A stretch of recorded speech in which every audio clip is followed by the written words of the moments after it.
Buenas tardes para los que nos siguen desde Filipinas y buenos días todavía para las personas que nos siguen desde España. Una nueva jornada de las tertulias magallercánicas. Vamos llegando ya al final de este curso 2021. La sesión anterior, Tato Cabal nos introdujo en la novela histórica teniendo como referencia la primera circunnavegación y ya comenzamos a hablar sobre determinados temas, algunos de ellos incluso polémicos, que quedaron en el aire un poco el debate sobre determinadas cuestiones que quizá hoy pues vuelvan a plantearse. Tenemos con nosotros a dos escritores que han publicado sobre la primera circunnavegación, dos asiduos contertulios que han estado con nosotros pues en muchas de las últimas sesiones. Y vamos a darle un formato pues un poquito diferente al que hemos tenido en sesiones anteriores. Yo simplemente, como son dos personas con una vastísima cultura, con una capacidad de comunicación muy grande, llegan a muchísimas personas, o bien con sus escritos, o bien de viva voz en sus clases y en sus conferencias y tertulias. Y por tanto, yo creo que hoy simplemente lo que voy a hacer es decir algunas palabritas, eso como hacen los psicólogos ahora, cuando vas y estás hablando mucho rato y de repente vas 20 minutos creyendo que estás hablando prácticamente al psicólogo o a la pared, que a veces tienes la misma sensación, y de repente el psicólogo te dice una palabra simplemente. Y entonces esa palabra te da pie a reflexionar, a cambiar tu discurso, etc. Entonces yo con ellos volví a hacer simplemente eso, ¿no? Decir dos o tres palabritas y con ello darles pie para que ellos desarrollen esos temas que, como decimos, están ligados a la primera circunnavegación, por supuesto, pero a la novela histórica. Bien, pues ante todo, muchísimas gracias María y muchísimas gracias Albert por haber aceptado el reto. Siempre es un reto, aunque nos lo pasemos muy bien todos, pero siempre lo es y os agradezco mucho.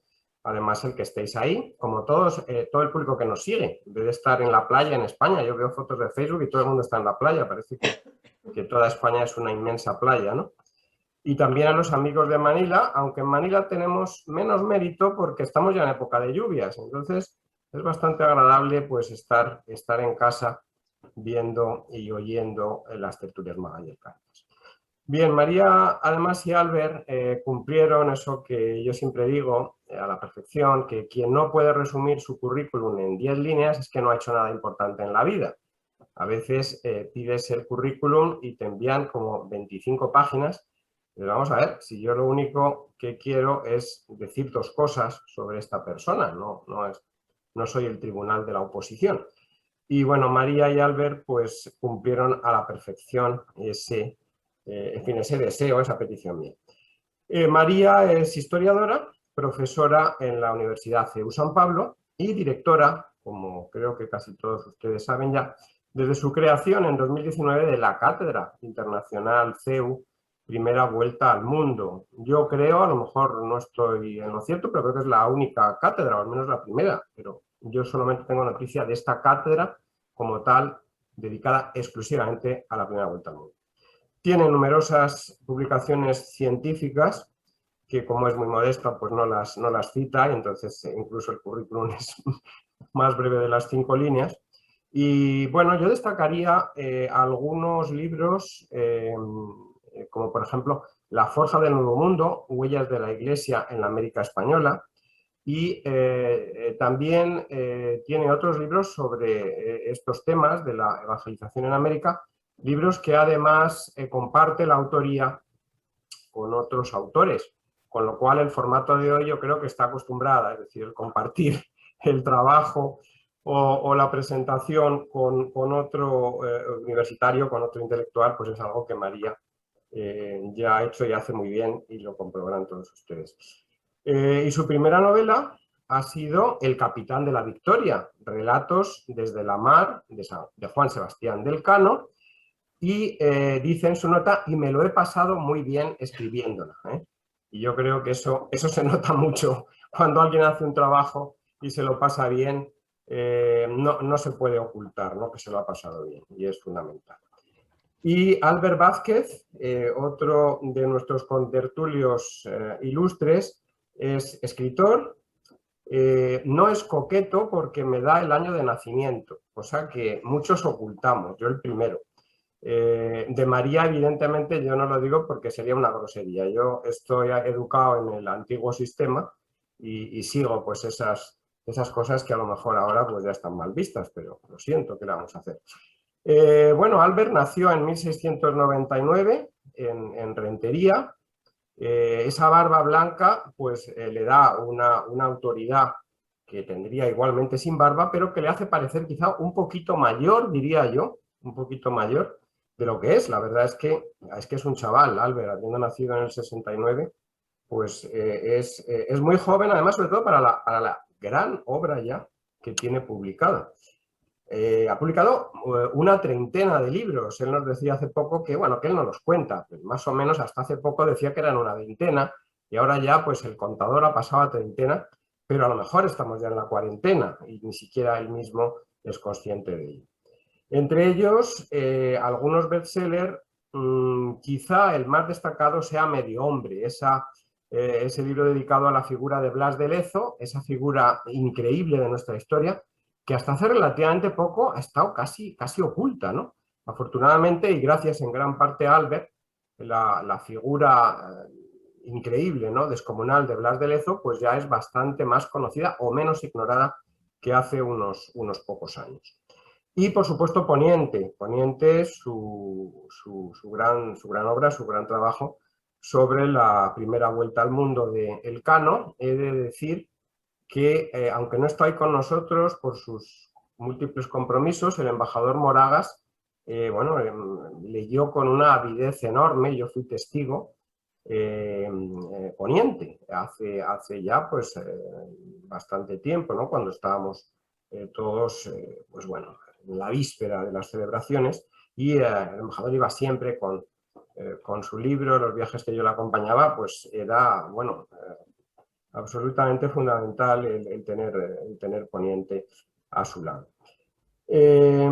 Bueno, yo no puedo evitar acabar esta presentación con las dos líneas que el propio Albert da en su página web, porque me parece que definen muy bien al personaje, que tiene esa capacidad de comunicar y de sintetizar. He de decir que el título de la charla de hoy, Magallanes y Elcano, la importancia de contarlo, estábamos, ¿verdad, María?, los tres, oye, pues a ver cómo lo llamamos y tal, y pocos minutos después, pues Albert Bumba salió con este título que nos encantó. O sea, esa capacidad de síntesis tan importante en un autor que puede hacer libros de 800 páginas. Vale, eso son cosas diferentes, pero la capacidad de síntesis es fundamental en un narrador. Dice, soy Albert, publico novelas en la esfera de los libros. No nos paga la esfera de los libros hoy, no que nos creáis. Hablo en Twitter, escucho música en Spotify y luzco mi barba en Instagram. Bueno, pues como si describiera un personaje de sus novelas, pues así es ese autorretrato de Albert que a mí me ha gustado especialmente. Y bueno, pues ya vamos a entrar en harina. Yo ya he hablado mucho, decía que iba a hablar muy poquito, pero soy incontinente, ¿no? Pero ahora ya sí que me voy a callar y os doy la palabra a vosotros dos y hablar cuanto queráis y cortaros y dialogar y como si estuvierais los dos solos. ¿Qué sentían los tripulantes del viaje, Albert? ¿Qué fue María de esos tripulantes y de personas tan allegadas a sus vidas? ¿Qué sentían? ¿Qué fue de? Adelante, por favor. Bueno, empiezo yo, si quieres, Albert. Y lo primero, dándote las gracias, Javier, y a todo el grupo que están escuchando, porque para mí es un privilegio, ¿no?, estar aquí hablando después de haber escuchado tantas estupendas tertulias, ¿no? Y sobre qué fue, eso es lo bonito, lo interesante y, digamos, lo fascinante, porque de muchos de aquellos no sabemos qué fue. Lo que sí está claro es que ese amor por el mar, que yo de alguna manera he tratado de reflejar, no sé si tanto en el libro, pero sí en, bueno, pues cuando hablo del Cano, de la Vuelta al Mundo, en entrevistas, era gente que estaba casada con el mar. O sea, el mar era el amor de su vida, desde luego en el caso del Cano, clarísimamente, ¿no? Hasta el punto de que muchos repitieron y después de lo durísimo que fue aquella primera travesía, aquella primera vuelta al mundo, se embarcan en la segunda Armada de la Especiería, la que va a tratar de buscar el tornaviaje en la que murió Juan Sebastián Elcano, ¿no? Pero hay mucho que contar. Yo creo que Albert en esto tiene mucha riqueza porque su novela ha trabajado muy, muy a fondo y sobre qué fue de aquellos otros tripulantes. Yo luego me quedo en qué fue de parte de la familia Elcano, si queréis. Bueno, hola, buenos días a todos desde San Sebastián, donde, por cierto, hace un tiempo horroroso, como siempre hace aquí. España entera se muere de calor, pero nosotros no. Por favor, mandadnos calor, que de verdad que nos hace falta. Bueno, yo escucho muy atentamente lo que la gente cuenta, ¿no? Los historiadores, la gente que sabe. Y absorbo toda esa información y me doy cuenta, creo yo, que queda algo, ¿no? Quedan un montón de huecos, un montón de poros por rellenar, ¿no? Y queda por entender que las personas que son protagonistas de esa historia, de la que otros también hablan, esas personas son personas y sienten cosas, y en cada momento sienten cosas diferentes. Y no es porque los historiadores, es algo que a mí me asombra mucho, tratan de interpretar la información como si quien la estuviera generando se encontrase perfectamente dormido, comido, duchado y sentido. No es cierto. Sobre todo en casos como estos en los que los personajes están sometidos a presiones externas increíbles, tan increíbles que yo no la resistiría, ¿no? Me habría vuelto loco. Queda pendiente el gran tema, ¿no? Que es, bueno, la salud mental de toda esta gente, ¿no? ¿Qué tenía en la cabeza? ¿Qué les pasaba?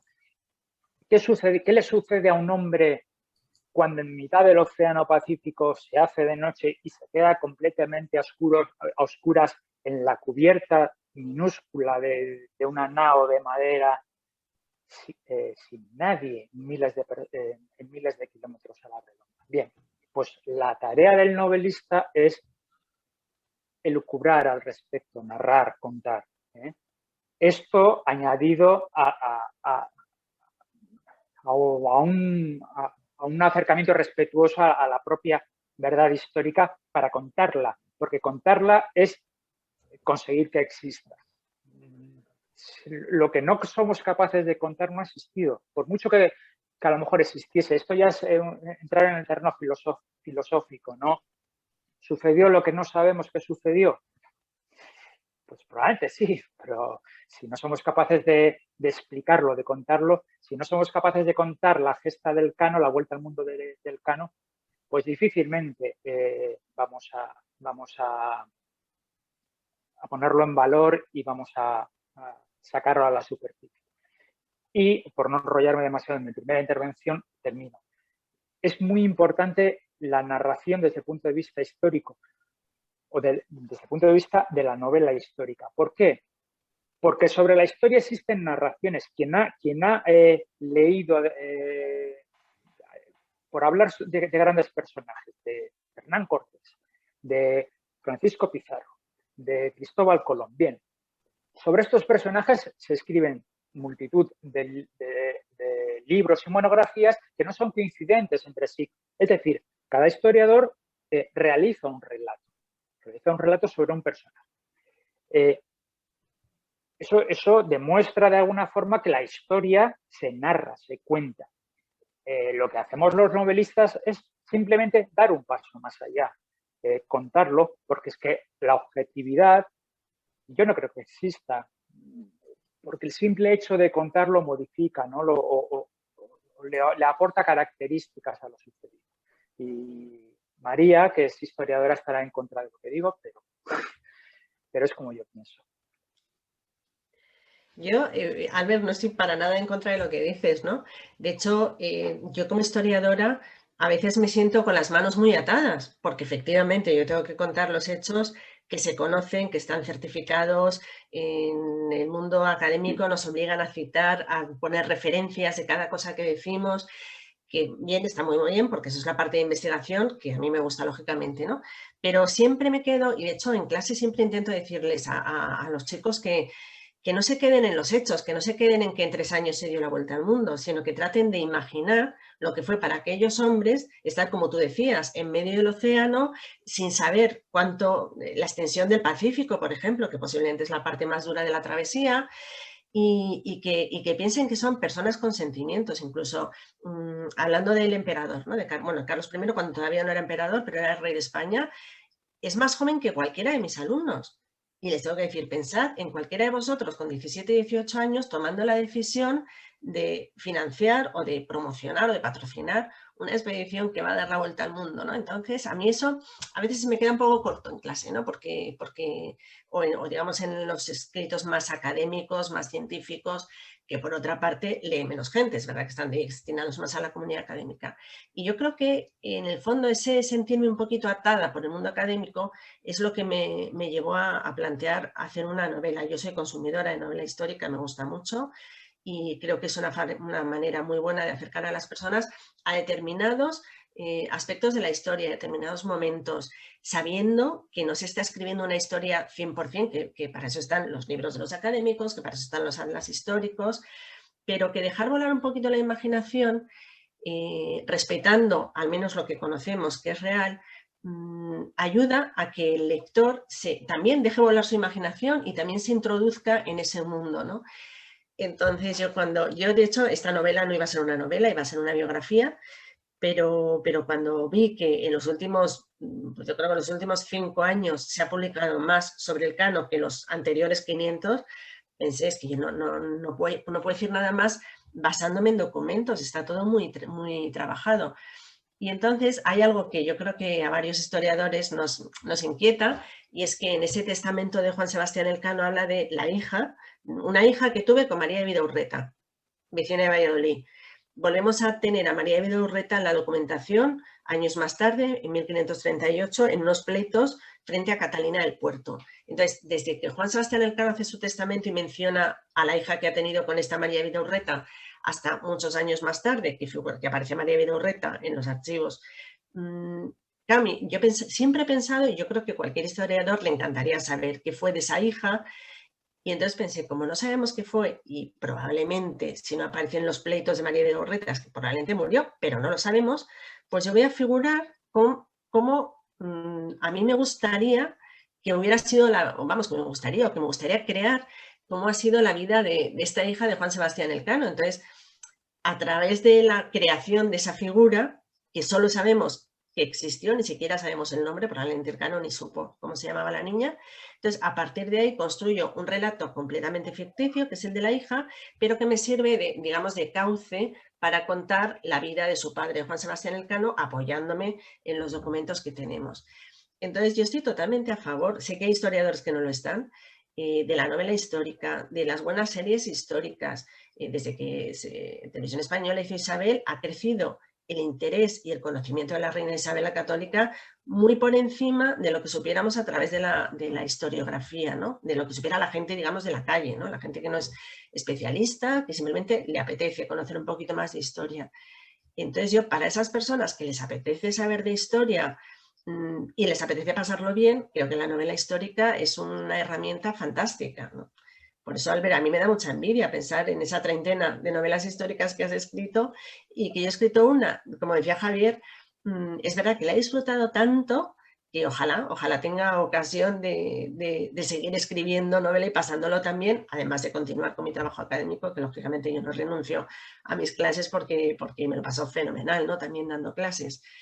Entonces, ojalá sea el inicio. Es verdad que desde que se creó la cátedra, yo es como si me hubiera casado con Juan Sebastián Elcano. Yo llevo 2 años vinculada a él por la noche, por el día, y entonces esa novela ha salido un poco de esa relación, digamos, que yo he tenido con el piloto, ¿no?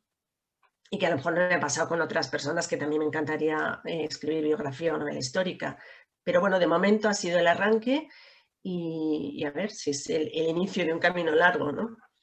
Pero digo que mi punto de partida fue esa hija de la que solo sabemos de su existencia, ni siquiera el nombre, ¿no? Y a partir de ahí me ha permitido disfrutar mucho imaginando todo lo que sucedía a su alrededor.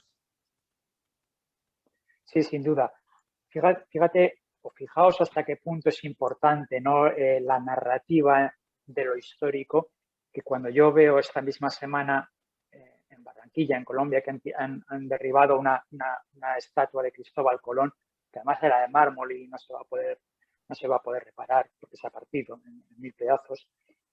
¿Qué clase de narrativa está consumiendo quien derriba esa estatua, ¿no? O sea, ¿qué clase de narrativa perversa consume una persona que es capaz de derribar una estatua ni más ni menos que Cristóbal Colón, llamándole asesino, ¿no? Cuando Cristóbal Colón es un personaje absolutamente blanco, ¿no? Es un científico, es un navegante, es un cosmógrafo. Es que no se me ocurre nada malo que decir de Colón. En la historia de España hay personajes que, pues que tienen más claroscuros.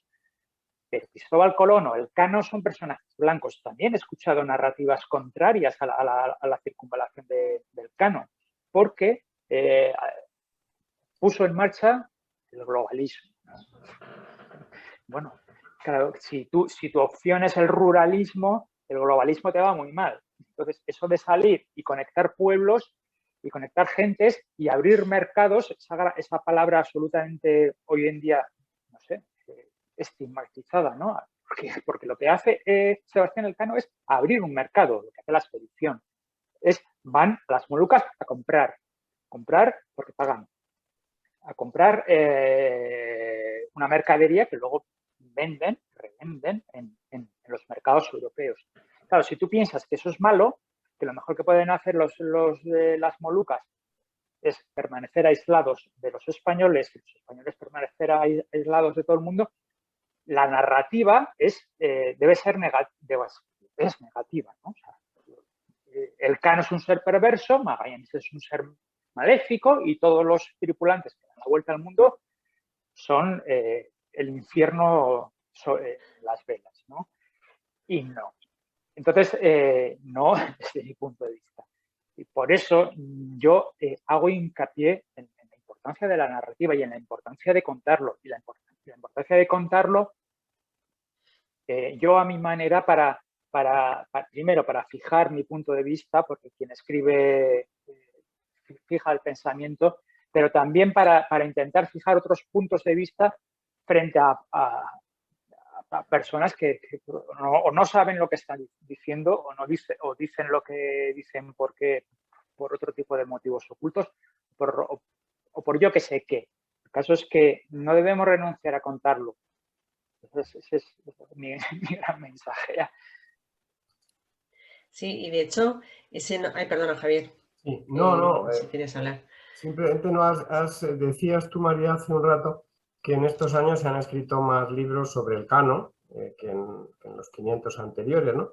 Pero hay gente que sigue pensando, ¿no?, que Elcano es un portero quizá de la Real Sociedad y Magallanes es un jugador del Benfica, ¿no? ¿Cómo estáis sintiendo vosotros, tú desde la cátedra y Albert, autor de un libro como ponente, que da a conocer la figura del Elcano, pero ¿cómo medís vosotros en vuestros respectivos observatorios esta progresión del dar a conocer a estas figuras de la historia? En mi caso, sinceramente, yo a veces estoy un poco desanimada, ¿no? Porque recuerdo cuando empecé con esto, que pues llevamos 2 años y medio, yo creo, me invitaron a hablar a un medio de de comunicación nacional, un telediario, y la persona que presentaba ese telediario me dijo, bueno, tenemos aquí una experta tal en el Cano, en la Vuelta al Mundo, historiadora, y entonces, absolutamente seria, esa persona me dijo, porque María, tú que llevas tanto tiempo estudiándolo, ¿realmente el Cano dio la vuelta al mundo? Yo pensé, Dios mío, ¿dónde estamos, no? Entonces, es verdad que hay cosas que han cambiado, que hay cosas que han mejorado, pero aún así, hace un mes estuve en otro programa de radio en el que hicieron encuestas por la calle. Y entonces, sobre quiénes eran, si preguntaron a la gente, ¿tú sabes quiénes son Magallanes, Elcano? Y entonces, la inmensa mayoría contestaba que no tenían ni idea. Alguno decía un conquistador, a lo mejor un par sí que dijeron que dieron la vuelta al mundo, y lo más curioso es que hubo uno que como con mucha firmeza dijo, eran dos pintores, ¿no?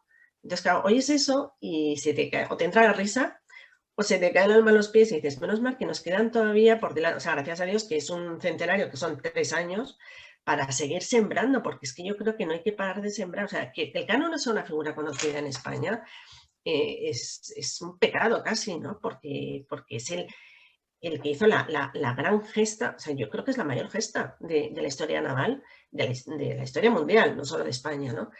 Y que en España no se le conozca, no digo ya que se sepa si era hereditaria, pero saber que fue el primer hombre en dar la vuelta al mundo.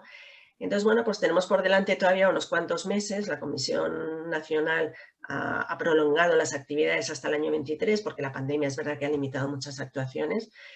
Entonces, yo espero que después de estos 3 años pregunten por la calle y por lo menos sepan que el Cano es el primero que dio la vuelta al mundo, al menos en España. Luego ya lo contaremos fuera también, ¿no? Yo no sé, Albert, tú cómo lo ves, si lo ves a lo mejor un poquito más optimista que yo.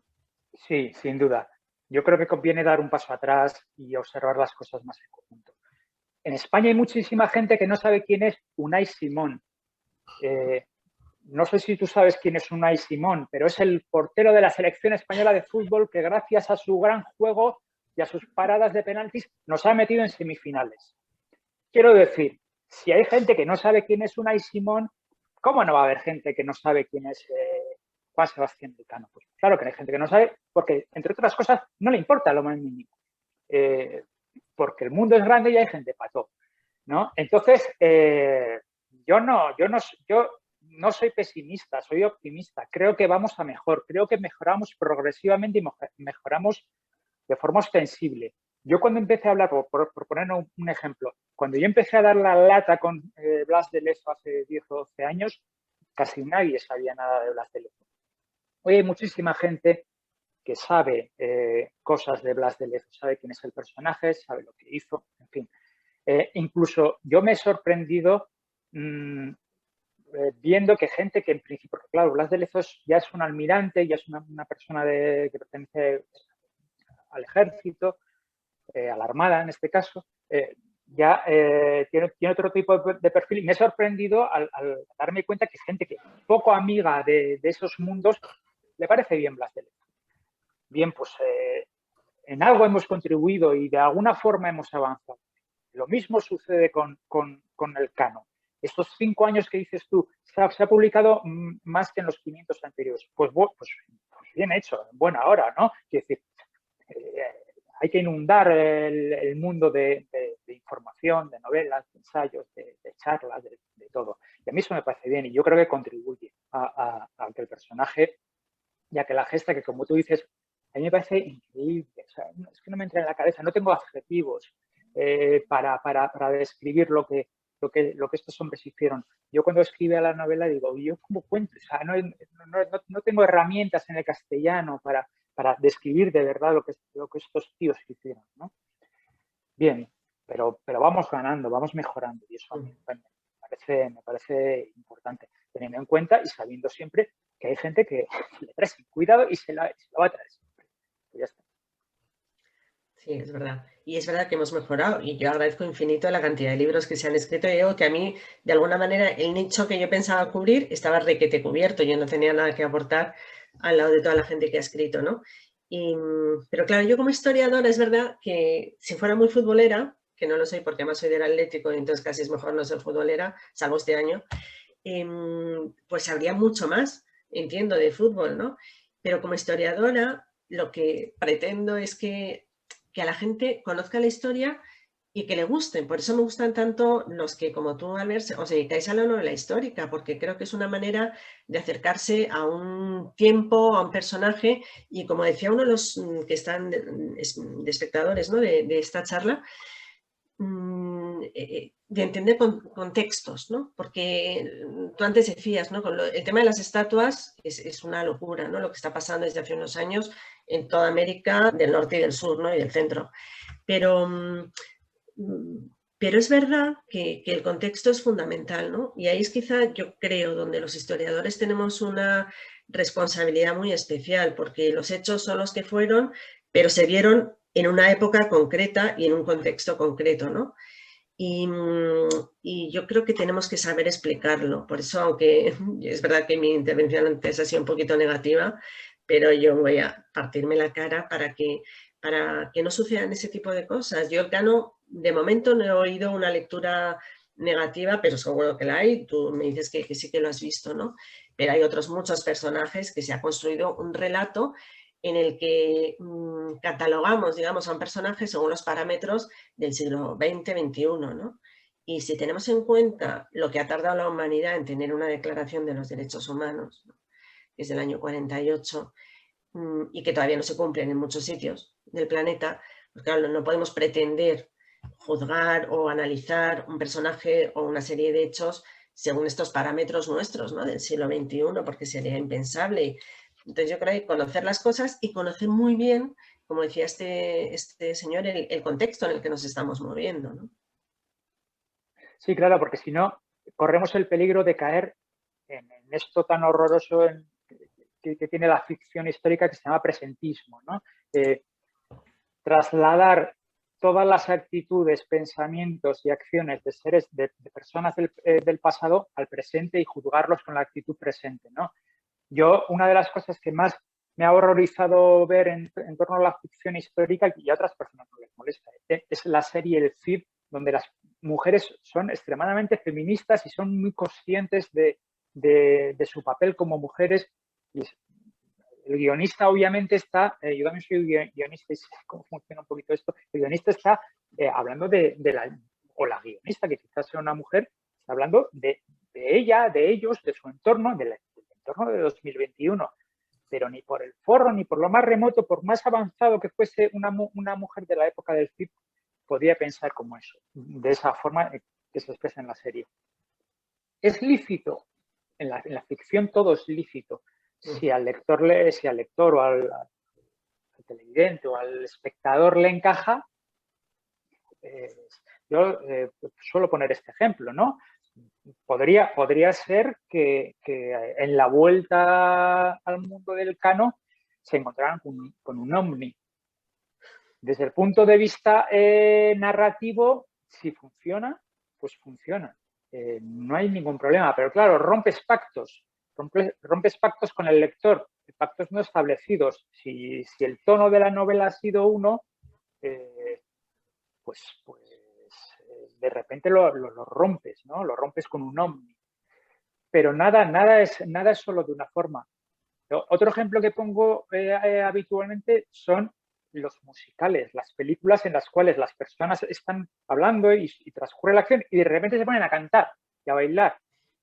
Narrativamente hay una ruptura en la narrativa, pero al espectador no le chirría porque el espectador sabe, está advertido de que eso no solo puede suceder, sino que va a suceder y sucede. Pues un poco lo mismo, ¿no?, con la novela histórica. Hay novelas históricas que a mí no me convence, pero porque yo tengo un criterio como lector. Entonces, cosas que me gustan más y cosas que me gustan menos. Y hay muchos tipos de lector o de consumidor de narrativa histórica. Está el consumidor puro y duro que quiere historia, o lo que él cree que es historia, porque esta es otra. Claro, yo puedo creer que la historia es una cosa y luego la historia hasta saber lo que fue. Y luego está el que lo hace de forma más light, el que con tal de que le cuentes una buena historia ambientada en el pasado, ya le va bien. También pongo muchas veces el ejemplo de la ciencia ficción. Existe una ciencia ficción dura, que podría ser Interestelar, donde todo lo que sucede en la película intenta ser fiel a una realidad científica y física sin crear agujeros donde cabe todo. Y luego tenemos la ciencia ficción, Star Wars, ¿no? Donde las naves viajan más allá de la velocidad de la luz y cosas así. Hay todo tipo de seres. Pues en la narrativa histórica, cuando nosotros vamos a narrar históricamente, nos sucede exactamente lo mismo. Y habrá lectores que les interesa la narrativa pura y dura, y habrá lectores que no. ¿Quién nos dice a nosotros que no sale cualquier día el Cano, el musical, ¿no? Y tenemos una magnífica producto de ficción en el cual todo esto se hace de forma cantada, ¿no? Y bailada, y bailan en la cubierta, en la toldilla, en el trinquete. En fin, no hay quiero decir que no hay una única forma de entender las cosas, y que si se hace con talento y se hace con gusto y se hace bien, todo tiene su hueco, ¿no? Y quiero pensar que el que está al otro lado consumiendo ese producto es una persona culta, capaz de manejar diferentes registros y saber leer, historiador puro y duro que está escribiendo un artículo académico, que está a un producto de entretenimiento, que es muy diferente y que se rige por otros parámetros. Por tanto, reivindicáis el papel de la novela histórica en la historia. Es necesario, entendido, para dar a conocer, o para que el público pueda acercarse a esos temas, pero siempre manejando la ficción dentro de ciertos límites que quizá sea difícil determinar.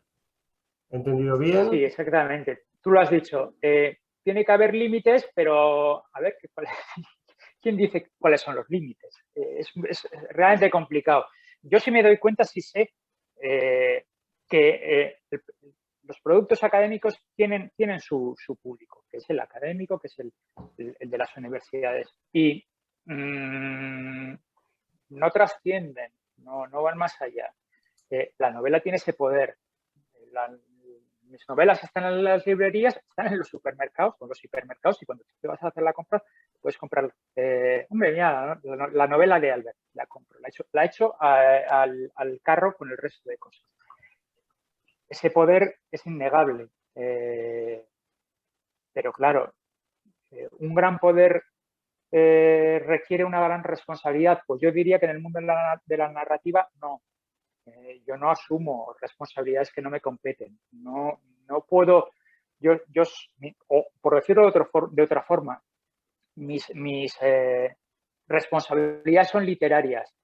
Yo respondo de lo literario, pero que nadie me haga exigencias que no me corresponden, porque yo no soy historiador.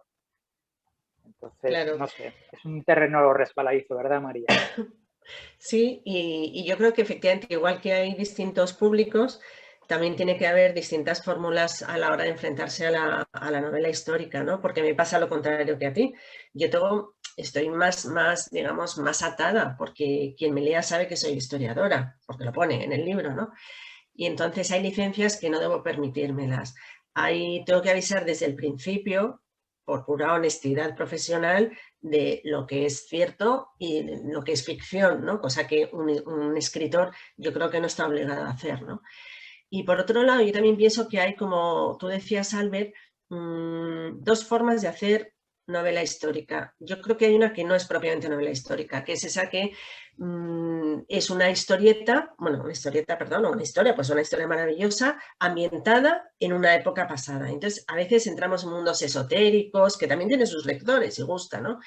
Pero eso no es propiamente novela histórica, eso es construir un relato que podría ser actual y lo ubico en otro tiempo, pero me olvido de cuál es el contexto de ese tiempo, lo que tú decías, ¿no? Pues al aparecer, cómo se presenta la figura de la mujer, cómo se presentan determinados criterios o valores por los que se regía la sociedad de ese momento.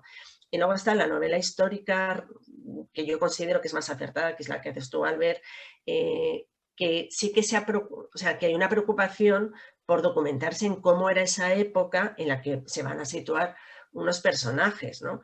Y para esto a mí sí me ha ayudado la literatura. Claro, cuando uno lee libros escritos en el siglo XV, en el siglo XVI, es cuando realmente te haces cargo de cómo era la mentalidad, de cómo eran esos personajes, ¿no? Y es más sencillo ubicar ese relato en un contexto que sea realista, ¿no? Insisto, aunque haya ficción a la hora de contar las cosas, pero quizá ahí está un poquito, aunque siempre hay límites, no sé si hay límites, la verdad, porque para el que es creador y narrador y relator, a lo mejor no tiene por qué tener límites y lo que busca es que tiene su público, que le gusta lo que escribe y ya está, ¿no? Yo sí me pongo límites porque creo que debo ponérmelos y un poco porque me viene dado, ¿no? Por mi condición de historiadora.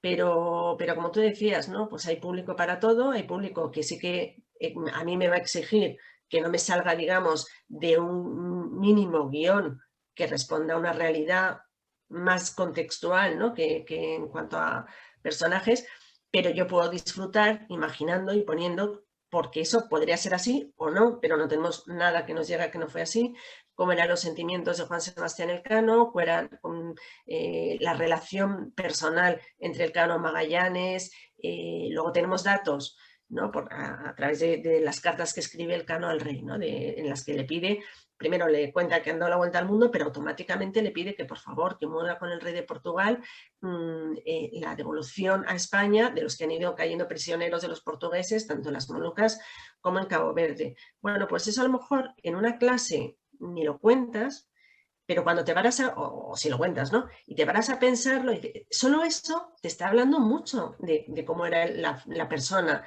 de Juan Sebastián Elcano, ¿no? Del sentimiento de lealtad, del sentimiento de formar equipo, de formar grupo con todos aquellos que le han acompañado. Entonces yo creo que a partir de esos poquitos datos que podamos tener, que yo creo que de Juan Sebastián Elcano, Borja Guinagalde ha sacado un montón de documentos, pero a la vez nos ha contado que se quemó posiblemente un archivo de la familia Elcano en el que nos encantaría encontrar más documentación. Bueno, pues a partir de esos documentos están en la base y mientras no desmienta lo que están diciendo, yo puedo crear figuras, personajes, sentimientos sobre todo, emotividades que van a permear todo el relato, ¿no? Sí, claro. Pero claro, entender cómo es Elcano es como tratar de indagarle, de visualizar su peripecia vital con la luz de un intermitente, ¿no? Entonces, Sí. de repente tienes un fogonazo y ves algo, ¿no?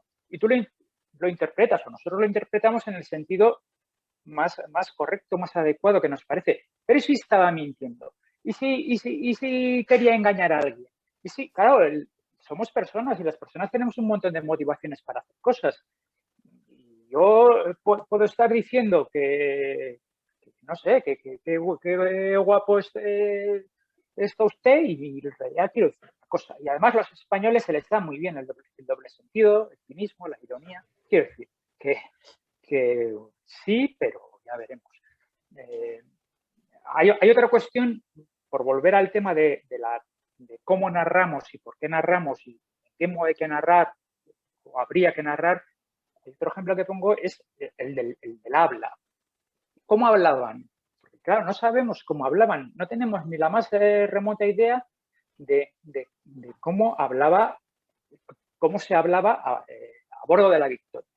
La cubierta un día a las 12 del mediodía, ¿cómo era el habla?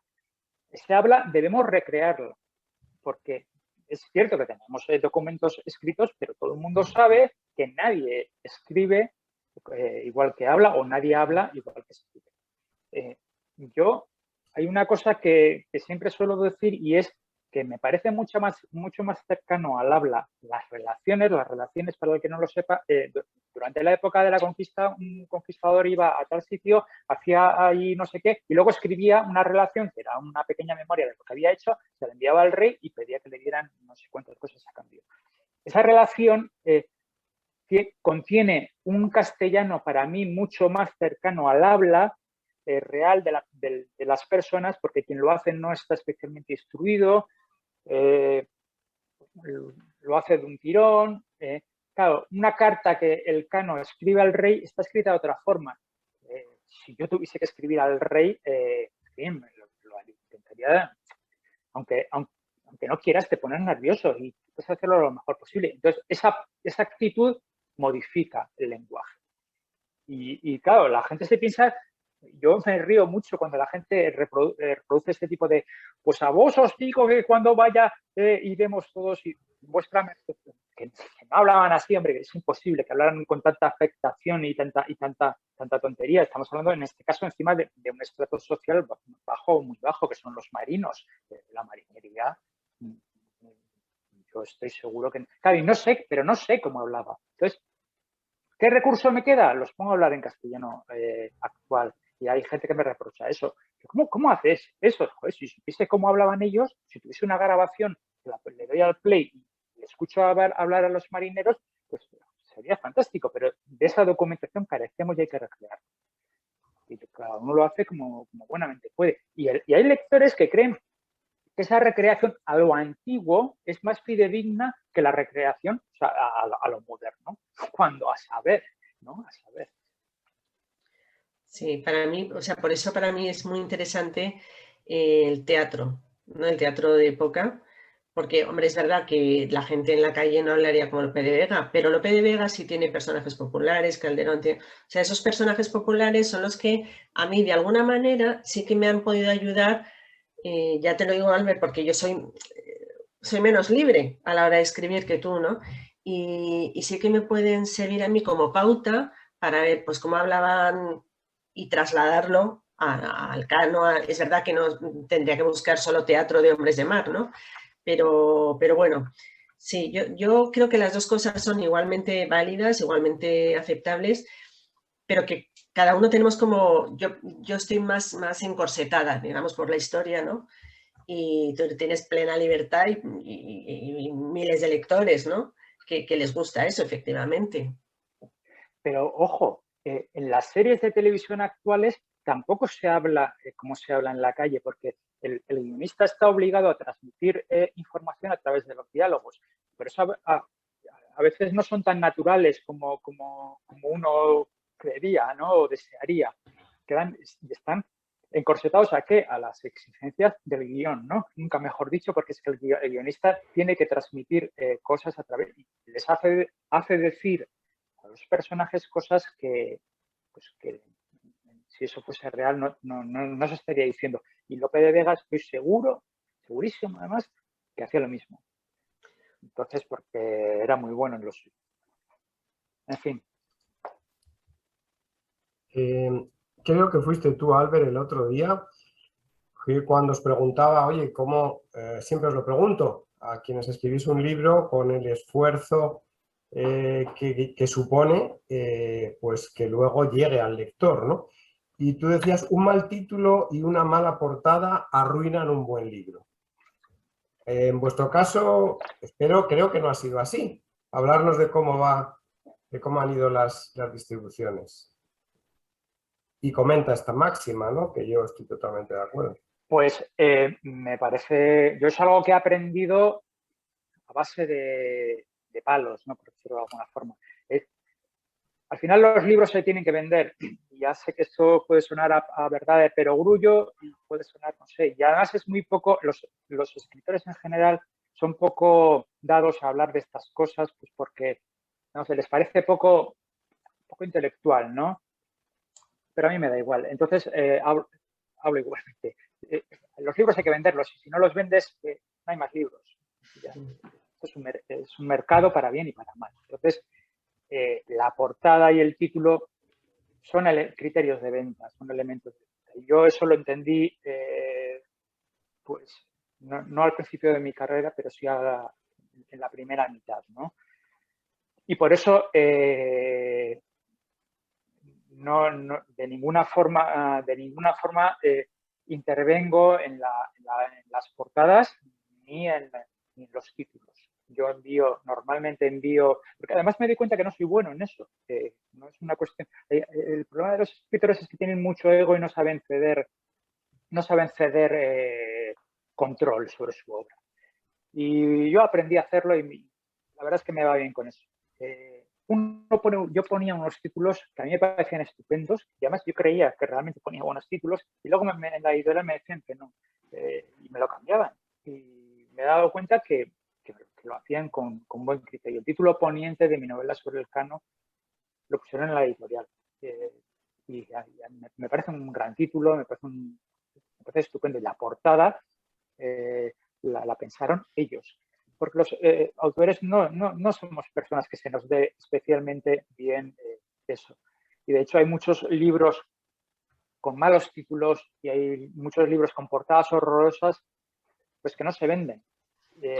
O no venden todo lo que merecía el libro, ¿no? Por el contenido que tiene dentro. Y es que al final el lector, que es un comprador, va a la librería y se enfrenta a cientos de títulos al mismo tiempo. Y lo que hay en la portada es lo que llama la atención, ¿no? En un primer término, claro. Luego, entonces sí, estoy muy de acuerdo con eso. Y de hecho mi próxima novela sale en otoño y todavía no tiene título. Yo estoy tranquilísimo, lo están pensando. Estoy completamente de acuerdo y para mí ha sido un descubrimiento, porque claro, cuando escribes algo más de tipo académico, pensar el título a mí me lleva mucho tiempo porque es cómo lo puedo hacer atractivo pero a la vez que refleje el contenido histórico. Y entonces cuando escribí esta novela me dijeron, ¿tienes ideas? Entonces yo dije algunas ideas de títulos y me dieron ellos un título que me parece maravilloso, el del Capitán de la Victoria, Relatos desde la mar, ¿no? De Juan Sebastián Elcano, que yo nunca lo hubiera pensado, que ahora lo ves y dices, pues qué básico, ¿no? Pero es verdad que es muy atractivo, ¿no? Y sobre la portada, exactamente lo mismo, me decían, si tienes alguna idea, sí. Entonces solo les pedí que metieran, porque esta es otra, claro, que para mí, yo soy muy nueva en esto, soy muy novata y tengo mucho que aprender de Albert y de tantos otros novelistas, ¿no? Pero a la hora de construir personajes, a mí a veces me pasaba, como yo he ido trabajando en la novela, pues en vacaciones, en fines de semana, es decir, que podía estar varios días sin escribir, y entonces a veces retomo un personaje y a lo mejor al principio, cuando he empezado a hablar, por ejemplo, de María de Vidaurreta, pues era una chica joven, morena, tal. A los 15 días sigo escribiéndolo y de repente la pongo rubia. Y entonces releo lo anterior y digo, uff. Entonces, ¿qué hice? Pensar, voy a fijar, o sea, voy a tomar como referencia para cada uno de mis personajes a personas que yo conozco. Y entonces me han servido de inspiración tanto para el físico como para la forma de ser. He pensado, ¿quién quiero que sea Elcano? Entonces he pensado en un amigo que es militar y pienso, es que tendría todos los valores que tiene Elcano. Entonces ya no me salgo de esa, digamos, a ver, me puedo salir, pero tengo esa referencia permanente. Y con María de Vidaurreta, la inspiración fue una sobrina mía, por eso es pelirroja, porque la sobrina es pelirroja. Entonces les dije, lo único que os agradecería es que en la portada metáis a la pelirroja, ¿no? Y entonces hasta les mandé una foto del original de la persona y han hecho un dibujo muy parecido, ¿no? A quienes... Y efectivamente la portada es estupenda, el título me parece que desde luego yo no lo hubiera hecho mejor, no tengo la menor duda. Y para mí eso es una parte que me relaja mucho, ¿no? El pensar, si sigo escribiendo novela, que alguien me ponga títulos comerciales. Eso es una suerte que no tenemos los académicos, ¿no? Entonces lo disfruto un montón. Es que los y títulos creo académicos son tremendamente aburridos. Sí. Yo no puedo decir eso, Albert, pero te doy la razón, o sea, porque son para lo que son. Y te leen los que te leen y ya está.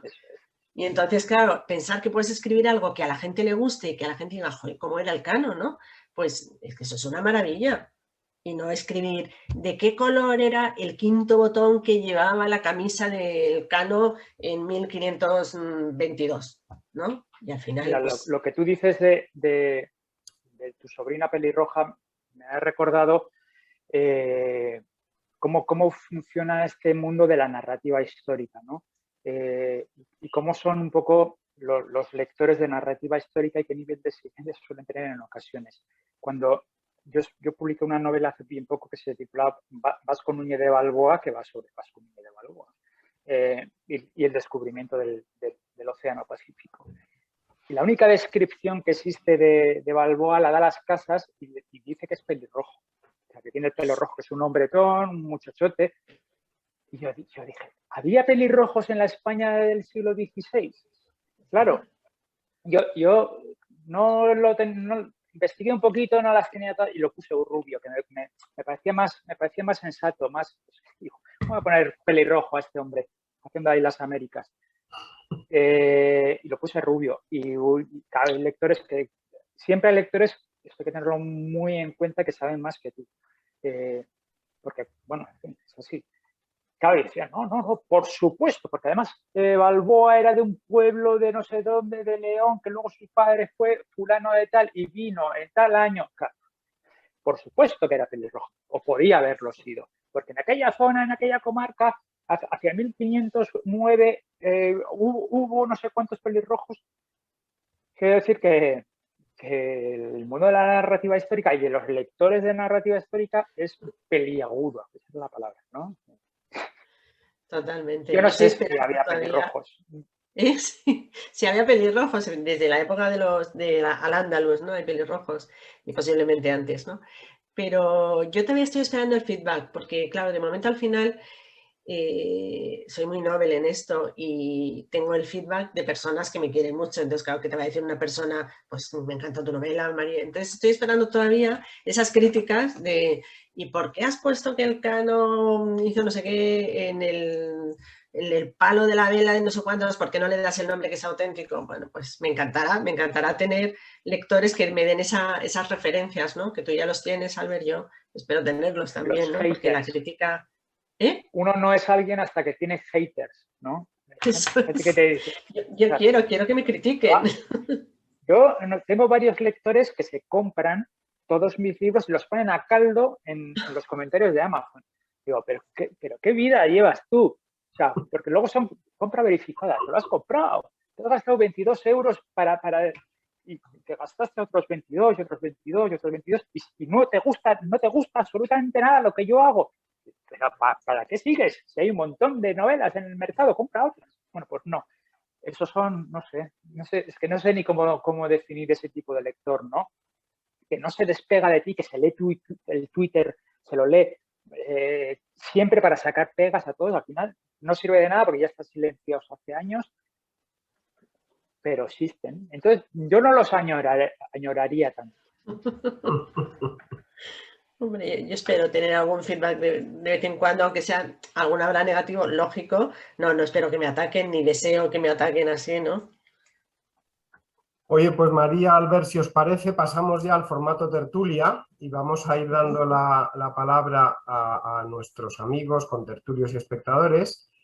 Como decía uno de ellos, pues en el chat creo, que qué lujo, ¿no? Que qué lujo teneros a vosotros dos hablando, charlando y tocando con tanta naturalidad temas tan interesantes y que nos atañen a todos, por supuesto que nos acercamos a la literatura, a la historia y a estos temas. Y mientras voy pasando de espectador a panelista a los contertulios, a los que se nos unen por primera vez, que he visto bastantes nombres que no me son familiares, lo cual me alegra muchísimo y les damos la bienvenida, decirles que ahora en esta fase podemos tener el vídeo abierto, si lo queremos, y formular las preguntas de viva voz, pero también es posible mantener el anonimato y formular las preguntas, como ya se está haciendo por el chat o por preguntas y respuestas. Entonces, mientras yo voy haciendo esta tarea mecánica, pues Javier nos decía que cómo valoran los contertulios que la magnífica exposición El viaje más largo, la primera vuelta al mundo, que llegará a Manila, por cierto, a final de este año, tan solo visite 2 ciudades españolas. Si nos quejamos del desconocimiento por parte de la población en general, la gran gesta del Cano, y limitamos este tipo de exposiciones a una población muy particular, ¿no nos estaremos dando un tiro en el pie? Nos dice Javier. ¿Qué os parece, Albert y María, mientras yo voy, como digo, pasando a panelistas al resto de amigos? Comentar, por favor. Pues, ¿qué me va a parecer? Me parece mal que voy a decir yo. Pero entiendo que detrás de esto, al final, organizar cosas no es tan sencillo como la gente cree. Las cosas cuestan dinero y el mundo de la cultura cuesta bastante dinero. No quiero con esto justificar que no vaya a más sitios. Podría ir a más sitios. Incluso debería ir a más sitios. Pero bueno, entiendo que a mí sí que se me ha quedado un poco corto lo de las 2 ciudades. El problema también ha sido quizás el hecho de la pandemia lo cortó todo durante un año y pico, hizo ahí un gran paréntesis y quizás podría haber ido a más sitios, ¿no? Pero no sé, tampoco tengo una opinión taxativa en torno a eso.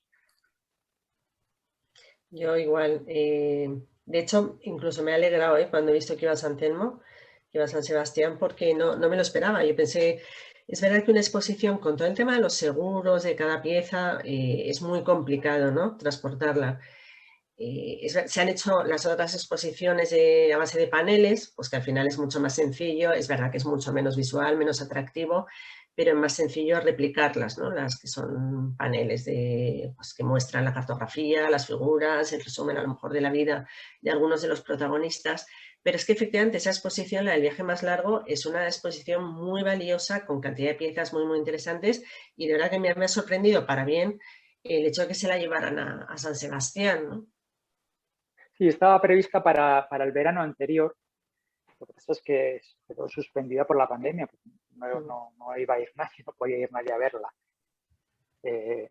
Y también ocurre una cosa, no sé si sucede en esta exposición en concreto, pero hay cosas que no pueden viajar más, pues porque no son propiedad de quien organiza la exposición, y el dueño no las presta más y no las presta más.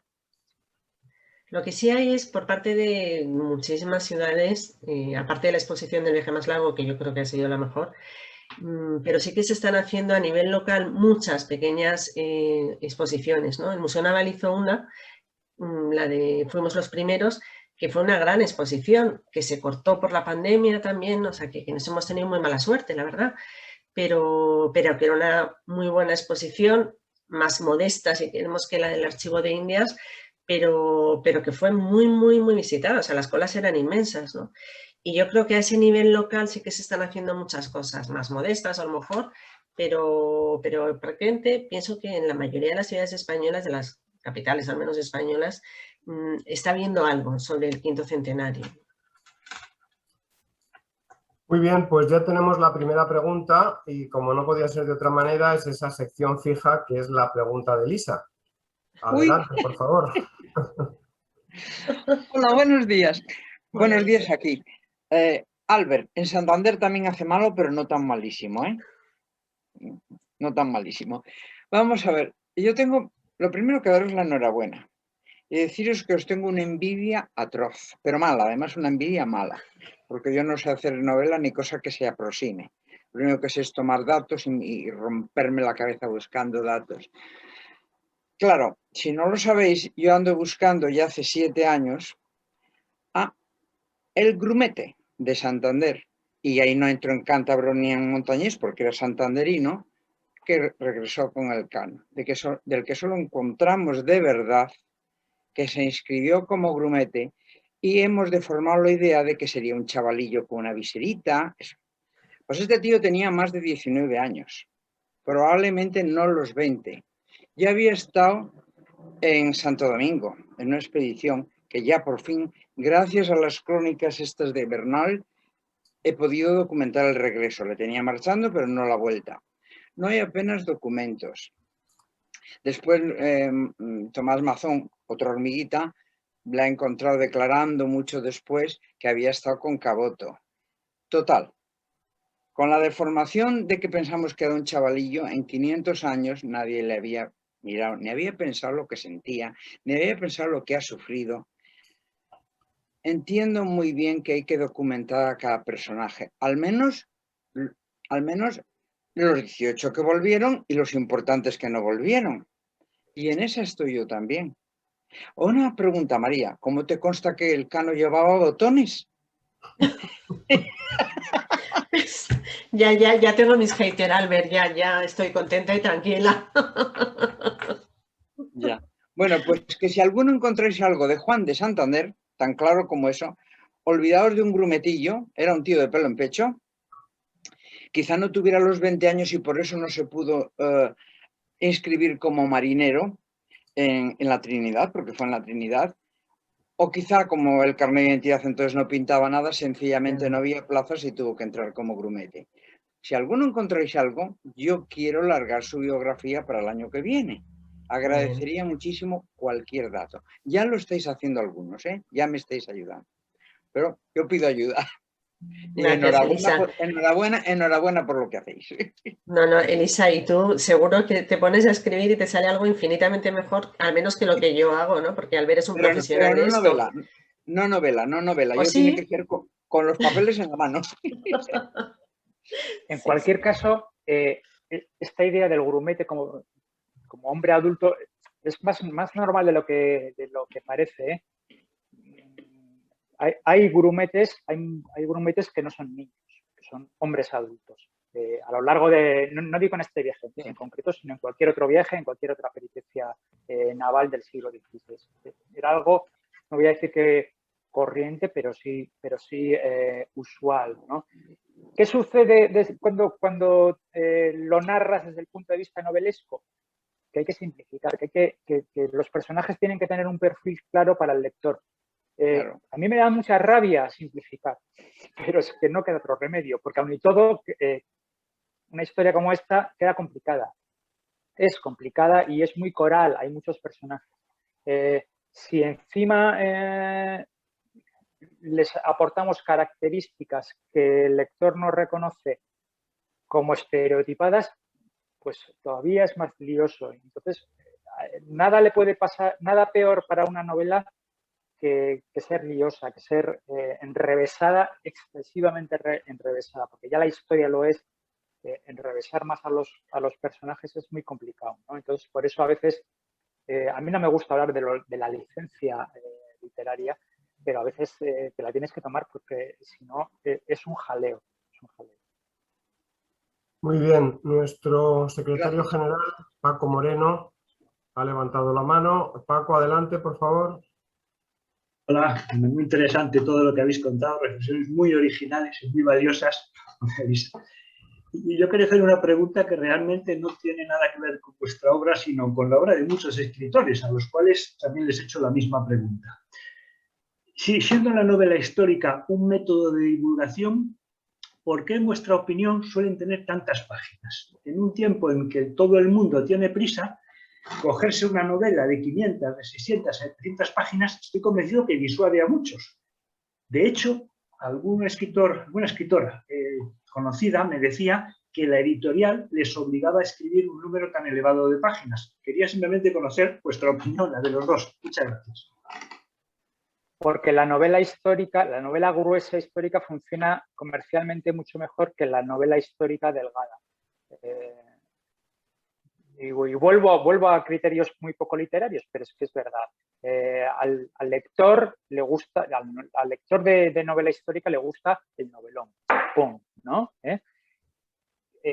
A mí me gusta la novela gruesa, en general, no la histórica, la de cualquier tipo, porque yo leo de todo.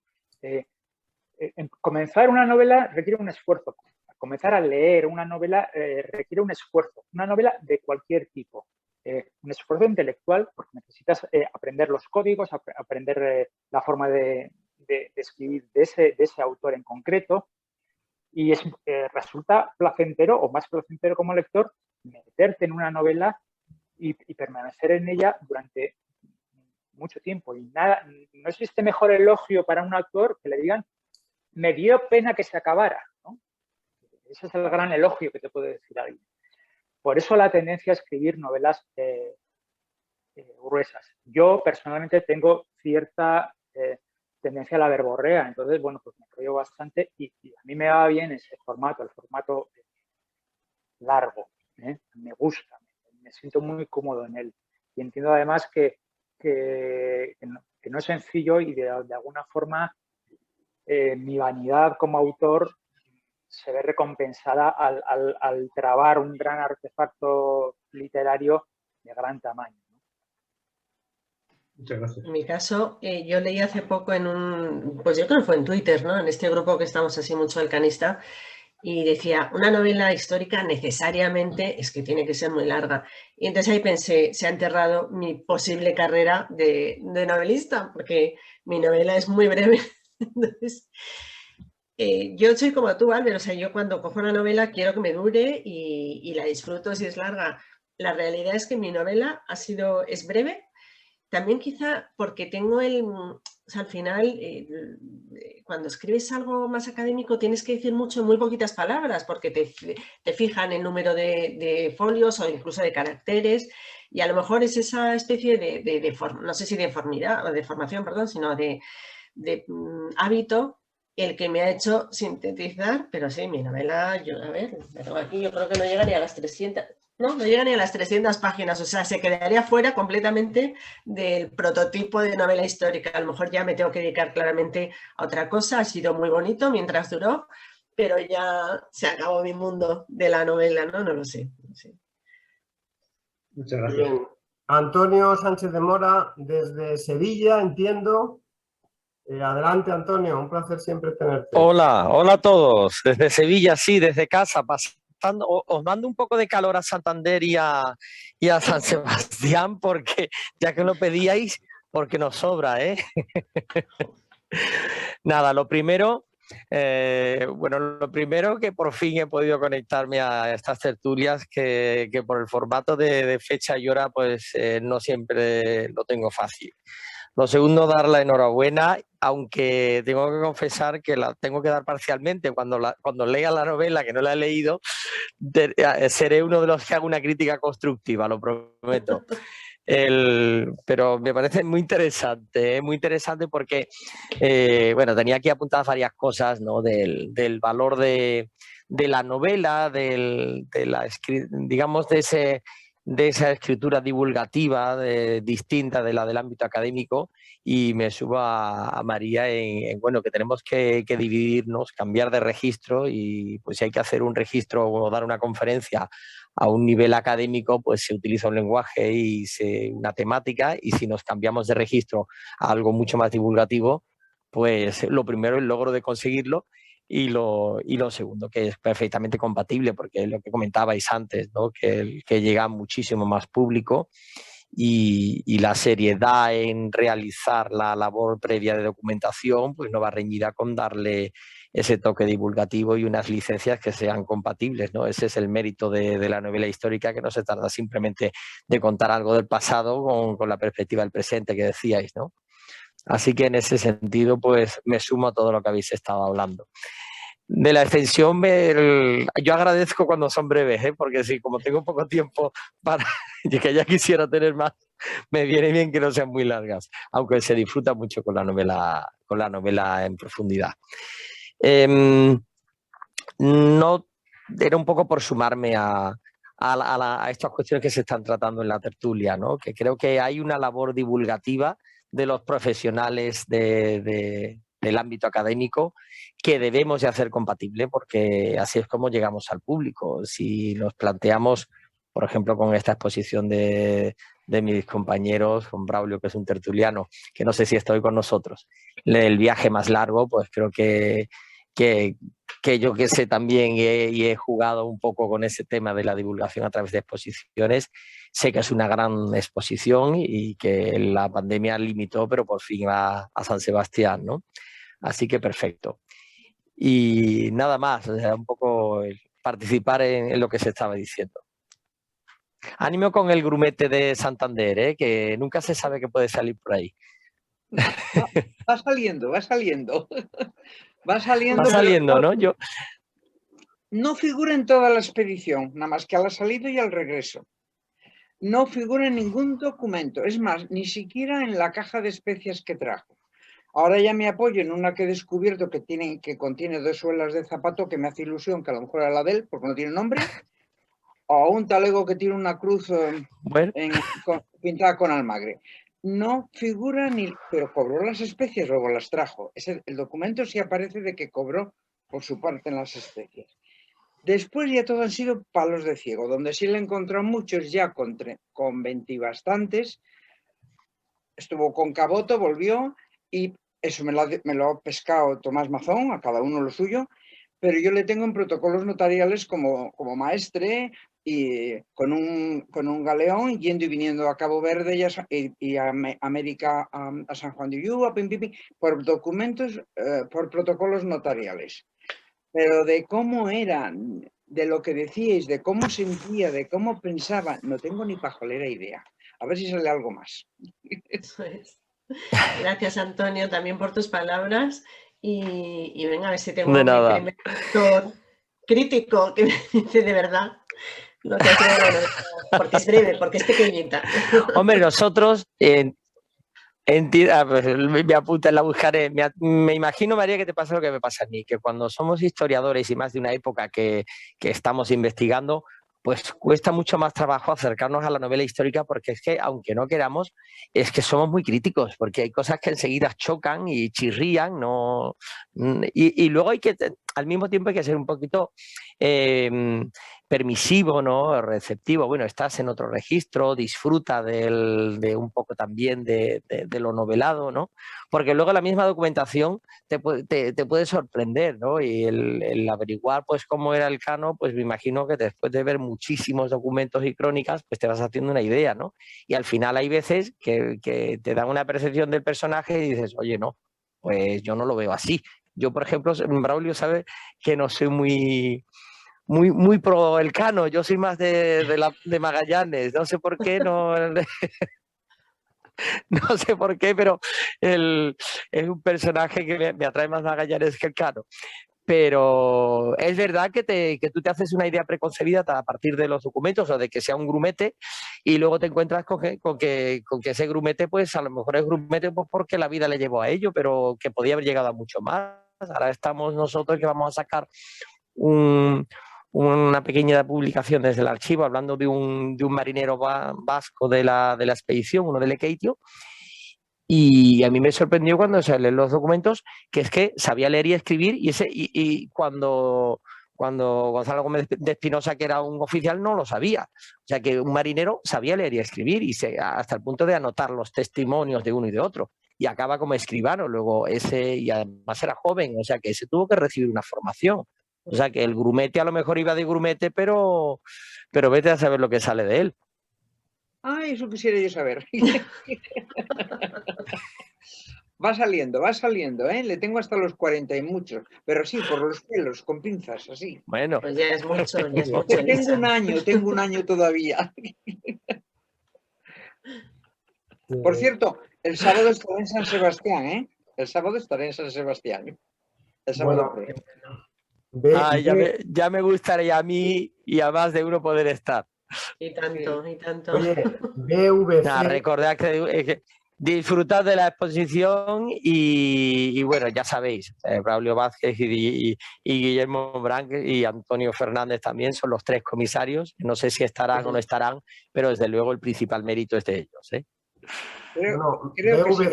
BVC, que podría ser Braulio Vázquez, aunque él entra con otras credenciales. Debe de serlo. Ya está entonces hay un poquito de incógnito. Dice que el antielcanismo de Antonio, yo creo que ese antielcanismo o el magallanismo es porque viene mucho a Filipinas, afortunadamente, virtualmente, pero tiene mucho contacto con Filipinas y aquí ya sabéis que en Filipinas, mucho. A pesar de todo lo que estamos haciendo, pues todavía no es tan conocido como Magallanes. Y Magallanes, a pesar de que murió aquí, pues aquí hay ciudades, hay barrios, o sea, Magallanes, como sabéis los que habéis venido a Manila, está muy presente en la vida de Filipinas. Entonces yo creo que Antonio le está tirando ahí ese lado de Manila. Bueno, pues... Pesa un poco, yo creo que sí. ¿Verdad? Decía que eso se cura, tu antielcanismo se cura tomándote un chacolí en Donosti con Albert. Claro. Haciendo aquí sin duda. Estilo, pues ojalá. Yo tengo que decir también que... Perdona, Albert. Sí, quería decir brevemente... O Albert, sí, adelante. Quería decir brevemente que uno se define magallanista o elcanista en función de cómo asumimos el relato sobre cada uno, porque tampoco hay tanta información. Entonces,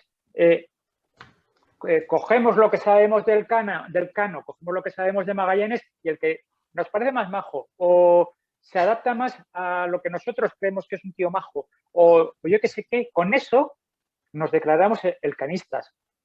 Yo me declaro elcanista porque me gusta ese carácter que creo que es el del Cano, pero no estoy seguro, ni muchísimo menos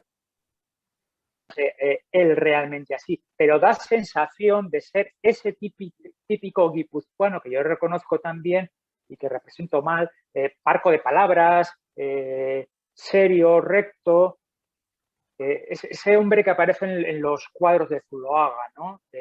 Pues ese tipo de marinero del Cantábrico. Y Magallanes es todo lo contrario, o por lo menos creemos que es todo lo contrario. Y claro, por eso es importante la narrativa, porque asumimos una narrativa y la traemos al presente y nos hacemos fans de ella. Totalmente de acuerdo. De hecho, yo creo que soy bastante elcanista, pero hay una cosa clarísima, el Cano no existiría sin Magallanes. O sea, el Cano estaba en el sitio adecuado y en el momento oportuno porque Magallanes había emprendido la locura aquella que era esa expedición, ¿no? Y yo también, haciendo referencia a mi conversión a según qué mundos, que tengo que decir que cuando fui, porque yo no conocía Guetaria, y así como Sevilla sí, y Valladolid, que es donde transcurre mucha parte de la novela, y sí que lo conozco más, por ahí anda Adelaida, ¿no? Que también conoce muy bien aquello. Fui a Guetaria y me convertí al mundo, no a los paisajes, que también, por supuesto, ¿no? Sino de la gente. O sea, como me trataron a mí, tanto en Bilbao, estuve en el Museo Marítimo, ¿no? y aprendiendo un montón, porque tiene una exposición también del Cano, como en Guetaria, con los responsables de la Fundación Elcano, es maravilloso. O sea, yo lo disfruté tanto y de algún modo ese estereotipo que es verdad que yo quizá he traslucido en la novela porque a todos nos sale un poquito, ¿no? Y porque también por los papeles del Cano es que si podía decir algo en 3 palabras no empleaba 4, eso está claro, ¿no? Pues construyes una imagen que yo creo que sí puede tener una base en la realidad, ¿no? Pero desde luego estoy contigo, Antonio, que sin Magallanes no tenemos el Cano. Así que yo creo que hay que ser un poquito de cada uno, ¿no? No, o sea, pero no es tanto a ver, pro Magallanes, me pesa mucho los filipinos, cierto, pero sobre todo que sin desmerecer al personaje, yo últimamente cada vez me atraen más los personajes los segundones, pues ni Magallanes ni el Cano, sino el hijo de Juan Carvalho que cogió en Brasil y acaba muriendo en Borneo, el pobrecito que nadie se acuerda, el grumete de Santander, el pobrecito que nadie se acuerda de él, pero que uniendo 3 personajes te sale una historia muy bonita o vas contándola, vas narrando lo que sucede, no a través de las grandes figuras, sino de esos pequeños personajes, ¿no? Ahora estoy jugando con otro tema de gastronomía, de personajes que van a América y le das un toque novelado y de, bueno, pues, ¿dónde nace la fusión y cuándo incorporamos el tomate aquí en nuestra gastronomía? Pues me apoyo a lo mejor un personaje totalmente desconocido, ¿no? Entonces, por ahí, pues en cuanto empiezo a ver a alguien como Magallanes Elcano que cobra importancia, empieza a traerme pues el contexto, los personajes que le rodean, quién participa también de todo esto. Por eso luego el acercarte a una novela histórica pues está muy bien porque te acercas a ese entorno vital, ¿no? Porque una novela histórica no se queda solo en el personaje, sino todo lo que lo rodea. Y me empieza a gustar entonces mucho. Así que a lo mejor, pues oye, me acabo abriendo y además el Cano no termina cuando llega, que todos nos quedamos con el Cano cuando llega y el Cano le quedó todavía un poquito más para morir en mitad del Pacífico, pero que también es otra parte de la vida del Cano interesante, ¿no? Muy bien, no veo ninguna mano levantada. Si alguno de los espectadores quiere pasar a panelista, pues por favor que levante la mano o que lo diga en el chat y con mucho gusto le subimos. Creo que Rafael, efectivamente, Rafael, adelante. Sí, bueno, aprovecho para decir algo, para felicitar a María. Tengo aquí su libro, supongo que lo tenéis también unos cuantos. El libro es magnífico, he disfrutado muchísimo. Es una novela extraordinaria. Perdona, Albert, que no he leído lo que tú has escrito, perdona, pero no puedo llegar a todo. Y la novela de María está muy bien hilado y muy bien ahí, dado como la relación previa entre Magallanes y el Cano, los amores del Cano y la hija, y la verdad es que está muy bien hilado y muy bien, muy creíble. Resulta todo muy creíble. Hombre, pues viniendo de un filólogo es muy de agradecer, Rafael. Bueno, pues es una novela muy bien construida desde el punto de vista histórico, desde el punto de vista literario, porque todo resulta creíble. Lo cual ya es mucho, porque en toda obra literaria aunque sean cosas absurdas y sea literatura fantástica, todo tiene que resultar creíble para el lector. Pero sobre todo, si estamos hablando de novela histórica. Evidentemente es una novela muy elcanista. Es una novela para resaltar la figura del Cano, su vida familiar, personal, resulta entrañable, amoroso. Sí, en el fondo es lo que decía al principio, que es que yo llevo 2 años casada con Juan Sebastián Elcano y entonces tenía que ser elcanista. Esa es mi vida desde hace 2 años, ¿no? Bueno, y para recordaros que los días 3 y 4 de septiembre tenemos el Congreso 500 años del Océano Pacífico, de la primera vuelta a nuestros días, en Barcelona, en la Universidad de Abat Oliba CEU. Así que espero que podáis inscribiros unos cuantos y presentar vuestras ponencias, comunicaciones, presentaciones, en fin, lo que queráis. Espero que nos veamos en Barcelona. Se presentan ocasiones estupendas de conocernos personalmente. Sí. Algunos de los contertulios que nos hemos visto, ya somos de la familia, porque llevamos año y medio pues viéndonos cada 15 días, pero que no nos hemos visto cara a cara, ¿no? Con lo cual, bueno, pues son 2 buenas ocasiones, la exposición en San Sebastián, en Donosti, y el congreso que organiza Rafa en Barcelona, en la Abat Oliba. José Lara ha pedido la palabra y adelante, José. Creo que... Está en espectador todavía. Activar, sí, no, ya puedes activar el micrófono, por favor. Adelante. Vamos a ver. Sí, yo creo que el micrófono no está activado. Pero ¿Ahora? Sí. Ahora, sí, adelante, adelante. Hola, buenas tardes. Bueno, en primer lugar, felicitaros por poder tener la oportunidad de hablar con mentes privilegiadas.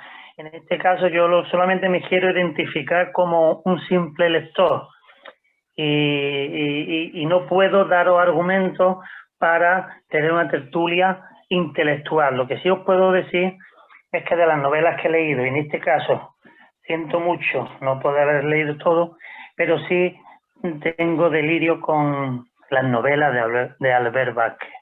No con él personalmente porque no lo conozco, entonces evidentemente tengo delirio con lo que escribe. Y me siento muy afortunado de poder tener estos ratos tan apacibles y situarme dentro de mis posibilidades y de lo que inquietud tengo siempre por lo que pasó en cierta época, que es que es una película permanente, me llena de satisfacción permanentemente cada vez que leo alguna novela suya. No quiero narrarlas todas, aunque he leído casi todas, creo, casi. Y respecto a María, escuchando los comentarios que he escuchado, pues tengo y ya deseo leer esta novela tuya, última que has escrito, o única, creo, según dices tú, porque también me interesaría mucho. Elisa, en este caso contigo, pues simplemente encantado de conocerte y poder volver a asistir a otras conversaciones, otras contertulias como esta. No tengo más argumentos porque seguramente veríais que mi conversación no tendría mucho fundamento, pero sí estoy súper satisfecho con lo que escribí. Y Albert, lo siento, pero te felicito. Eres el culpable de que me tengas enganchado a tu novela. Un placer. Bueno, pues muchas gracias, José. Además, con ese apellido, pues es lógico que seas un gran lector. José Lara Guerrero. Claro, por eso, por lo de Lara. Digo, a ver si es de la familia de Planeta y en fin, nos editan a todos. Muy bien, bueno, yo creo que todos nos ha entrado, si no lo teníamos ya, pues el gusanillo de leer las 2 novelas y la de Tato Cabal de hace 15 días. Vamos a ver, no hay ninguna mano levantada. Sí, bueno, Ramón Vilaró, también experto, aunque no en estas tertulias magallánicas, pero sí hemos tenido, no hace mucho, no le tuvimos en el Cervantes también, porque es un autor también de novela histórica, partiendo del periodismo, pero que ha tenido... Y cuéntanos también, Ramón, cómo va ese proyecto cinematográfico sobre la novela de San Francisco Javier, de Dainichi. Adelante, Ramón. Adelante. ¿Sí? Sí, Ramón. No, primero, felicitar a María por su primera novela y no te desesperes por lo de 300 páginas. Las mías, aparte de novela histórica, escribo también otras cositas, pero no han funcionado mal. Algunas de ellas traducidas al japonés y al inglés. O sea que adelante. En cuanto al ver, me parece extraordinario su bagaje dedicado a tantas y tan interesantes, seguro, novelas históricas. O sea que felicidades. Prometo leer alguna, sobre todo la de Quiviria, porque es un tema que me interesa y el que me siento vinculado también. Ya hablaremos. Y nada, solo quería decir esto. Sobre lo que me preguntas, Javier, si se lleva a término, creeré en los milagros de San Francisco Javier, como digo siempre. Pero bueno, ya para enlazar y dar ánimos a María, esto parte de una novela sobre la historia de San Francisco Javier a mitad del siglo XVI en Japón y ha derivado pues, en traducciones en japonés, en inglés y ahora en desarrollo ya bastante en serio para, valga la redundancia, una serie para televisión. Lo que sí es segurísimo que en caso de llevarse a cabo se inspira en la novela, pero yo dejo total libertad al equipo de guionistas, pero sí impongo una condición y es de que haya 1 o 2 asesores históricos para evitar errores de bulto como al que se refería Albert con la serie El Cid, que es verdad que en aquella época extrapolar el movimiento o la situación actual, por suerte, en mejora constante, como es evidente, de la mujer, no es transportable a aquella época. Pero bueno, así son las cosas en televisión. Y pienso que la novela histórica cubre la gran función de divulgar lo que los historiadores conocen muy bien, pero el gran público ignora. Y ahí quiero destacar la opinión de un buen amigo de todos, que es Tino Rodao, historiador, y cuando charlamos en directo y muchas veces nos encontramos o en Japón o en Manila o en Madrid, después de unas cuantas cervezas o unas cuantas botellas de vino, siempre acaba diciendo, bueno, en realidad los periodistas que os dedicáis a novela histórica, quizá en el fondo tengáis razón en cómo exponéis los temas, porque quién sabe exactamente qué ocurrió hace 500 años con aquellos personajes. O sea que ánimos, María, y Albert, simplemente felicidades por tu consolidación como gran escritor de novela histórica. Nada más. Muchas gracias, Ramón. Y yo sí creo en los milagros y siendo de San Francisco Javier, pues te puedes imaginar que mucho más. Bueno, si me permites, un apunte para Elisa. En mi novela Tabaco, El imperio de los marqueses de Comillas, como puedes imaginar, estamos sometidos en estos momentos bajo un revisionismo constante. Yo casi me he peleado con todos mis amigos académicos en Barcelona, expertos en los comillas, porque bueno, ahora está de moda derribar estatuas, quitarlas de sitio y me parece totalmente incongruente no situar a los personajes en el contexto de su momento histórico. Pero bien, como soy periodista, me permiten estas licencias y seguimos siendo amigos.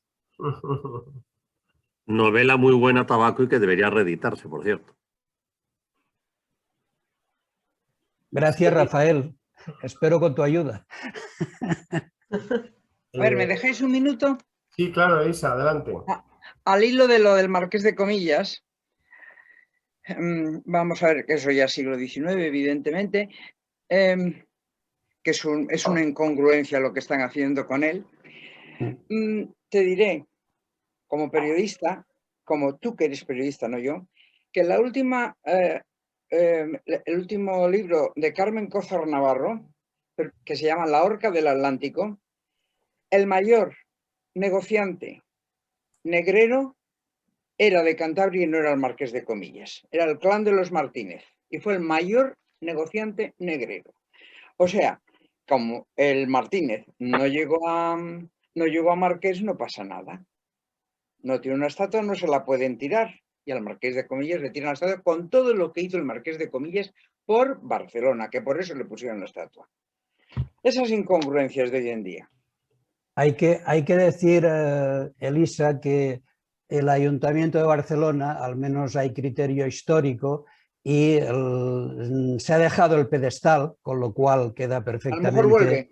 Claro, exactamente. Y la estatua está perfectamente guardada y protegida en los almacenes del ayuntamiento. O sea que la historia da muchas vueltas.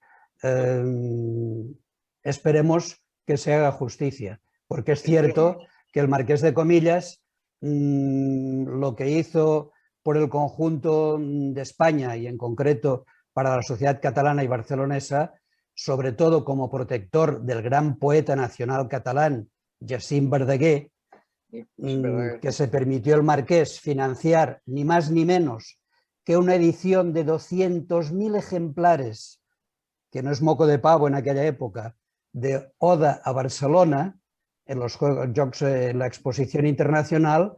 Seguramente Verdaguer, sin el patrocinio del marqués de Comillas, sin haberle sido capellán de sus barcos para cruzar el Atlántico e inspirar la Atlántida en sus estancias en Cuba. Quizá la obra de Verdaguer, sin la difusión de los marqueses de Comillas, no habría sido la misma. Y hablo como catalán y como persona muy vinculada a mis orígenes, que es Vic, donde a 15 kilómetros está el pueblo de Figueroles, donde nació Mossèn Cinto. Así es la historia. Muy bien, pues esto va llegando ya a su fin. Creo que ha sido un éxito este formato y nos lo han dicho, nos lo ha dicho Jesús Balbuena, por ejemplo, que es experto en comunicación. Y bueno, pues gracias a María y a Albert, que yo creo que es una pareja televisiva, como se decía cuando éramos pequeños, que da muchísimo juego. Porque... Y eso sin conocernos, espérate a que nos conozcamos en la realidad. Imagínate. Pero ya me parecía a mí, le veía un poquito, no pasivo, porque él no puede ser pasivo, pero muy reflexivo, quizá más reflexivo que otros días, tomando sus notas como siempre, a Enrique Simón. Y tampoco, aunque no llega a esa sección fija todavía de Elisa, pero casi la intervención de Enrique es un poco, Elisa comienza y Enrique al final. Es un poco la tendencia. Y quizá la temporada que viene, si seguimos, pues ya lo establecemos como la pregunta de Elisa para abrir el debate y la pregunta de Enrique para cerrarlo. Adelante, Enrique. Mucho pudor, por eso ante vosotros además mucha admiración. Yo me siento un aficionado absoluto y como tal cada vez me siento como un niño en el espectáculo del circo, donde la ilusión y la fantasía se mezclan con la realidad, ¿no? Dado que me dedico a esa fantasía y esa ilusión en el tema del relato histórico, que me llama mucho la atención, como Javier sabe, dentro de mis absolutas limitaciones intelectuales, pero me parece tan fascinante para conocer nuestro presente. No incido y menos aquí en este foro, ¿no? En este tema, pero yo sí me dedico a la narración, ¿no? También, y creo que la narración que se vincula con Freud en fantasía, realidad, ¿qué sucede aquí, no? La realidad muchas veces no es sino cómo procesamos lo que sucede para cada uno. Por tanto, la narración, el relato histórico,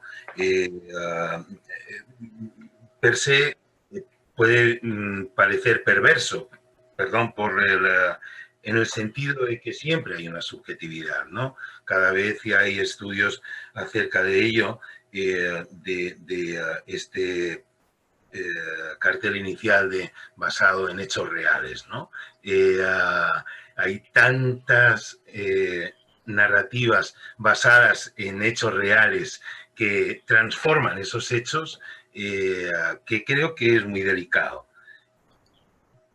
Creo que la narración desde la ficción es como a veces algunas buenas clases en las que ese entusiasmo del niño en el circo se produce porque hay una alteración emocional. El relato emocional es el que fija muchas veces todo y a partir de ahí resulta mucho más sencillo conducir o entender una u otra realidad o deformarla también. Por eso me llama la atención, pero desde el absoluto respeto no he empezado bien el comentario porque lo primero es gracias y enhorabuena por el trabajo que habéis hecho a los dos y mi absoluta admiración también por la forma de exponer. Pero hay algo que se me ha quedado ahí rebotando en la cabeza. La novela histórica, dices, yo no tengo responsabilidad, no asumo esta responsabilidad, ¿no? Me parece muy bien porque si no la carga es tan bestia que quizá no bloquee, ¿no? Pero yo creo que sí hay responsabilidad. Yo creo que en el relato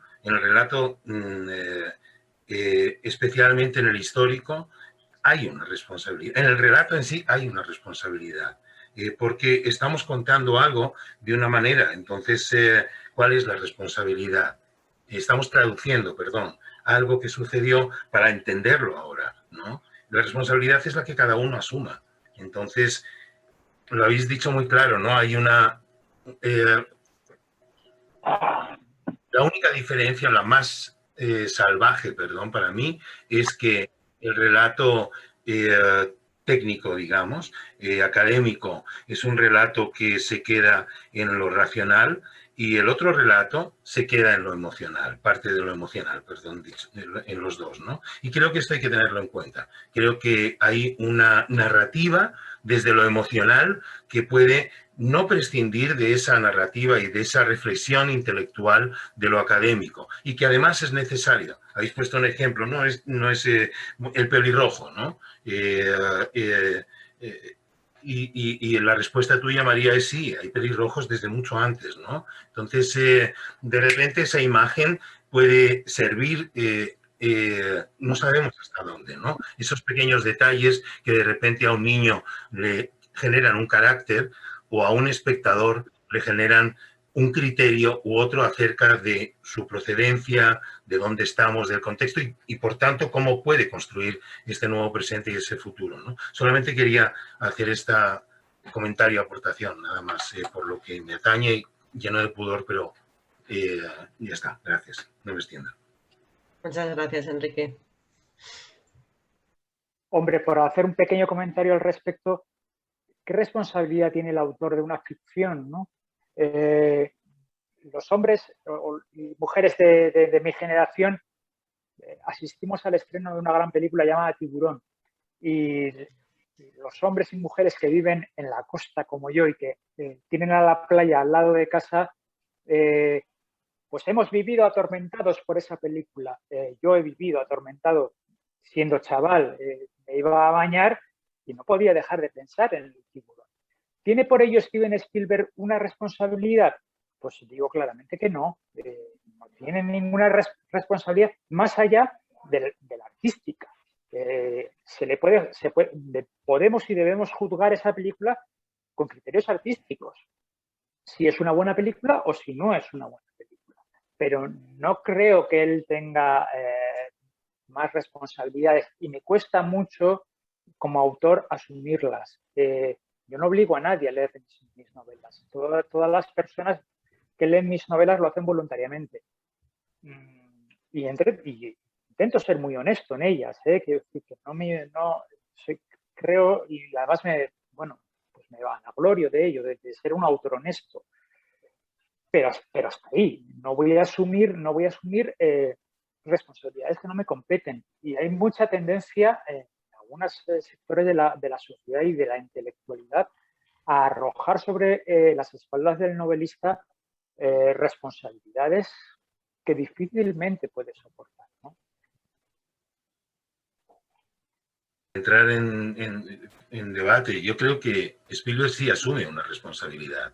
Y que tú y vosotros dos asumís una responsabilidad. La responsabilidad del autor es la que él decide asumir, o ella, ¿no? Entonces, Spielberg sabe lo que va a generar, sabe que desde una ficción, y además que es un poco el éxito de la historia, ¿no? Entonces, muchos relatos históricos que se tienen por ciertos son relativos, ¿no? Precisamente por esa habilidad en la comunicación. O sea, todos tenemos, claro, esa responsabilidad. Entonces, la única historia es que es algo que se me queda a mí rebotando más como autor que como comunicador emocional, actor o como lo quieras llamar, es cuál es la responsabilidad de cada uno, ¿no? O sea, porque muchas veces sí veo que, oye, pues vamos a jugar con esto porque es pan y circo, ¿no? Y entonces, claro, la responsabilidad se queda ahí, ¿no? O voy a contar un relato histórico con unas ciertas consistencias. Hay una profesora que pone a parir el tema este porque lo cuestiona absolutamente y dedica todo un libro a ello, basado en hechos reales, ¿no? Y la perversión que sí, per se, puede llegar a ser, ¿no? Ahora cuelgo ahí algún comentario de ella, pero claro que asumimos responsabilidad y claro que apoyo absolutamente que las asumas, Albert, hasta ahí. Este es mi límite y hasta aquí está, ¿no? Pero por supuesto que Spielberg la asumió y cada uno de nosotros cuando lo exponemos públicamente, ¿no?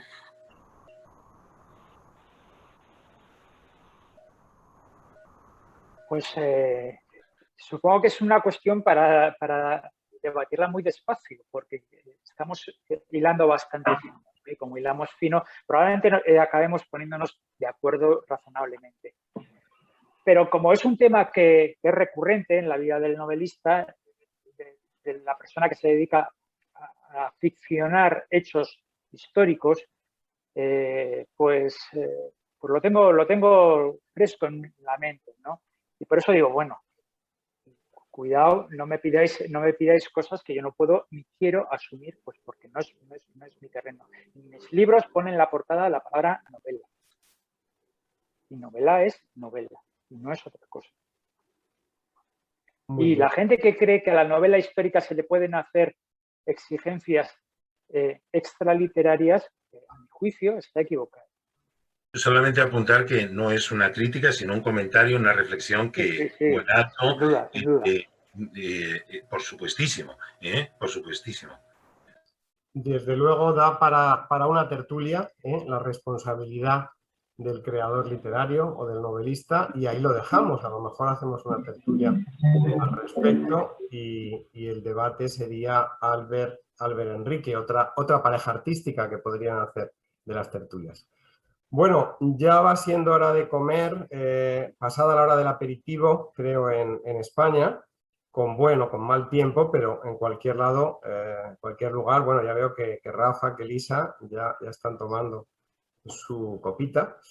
Y nada, deciros que, bueno, que tendremos a Enrique Simón de alguna manera en Manila en el mes de octubre, al menos con su película, su última aparición en la gran pantalla, Tristesse, pues, que formará parte, ya te lo puedo garantizar, Enrique, del próximo Festival Película, la 20ª edición del Festival de Cine en Español que hacemos en Manila. Y también ya pues cerrar, nos queda una tertulia, la de dentro de 15 días, el día 17, en la que vamos a cerrar la temporada contando cómo se ha celebrado el 5º centenario aquí en el Pacífico. Todavía sigue las conmemoraciones y, como decía María, se amplían incluso hasta después de que se cumplan los 500 años de la llegada a Sanlúcar, Sevilla.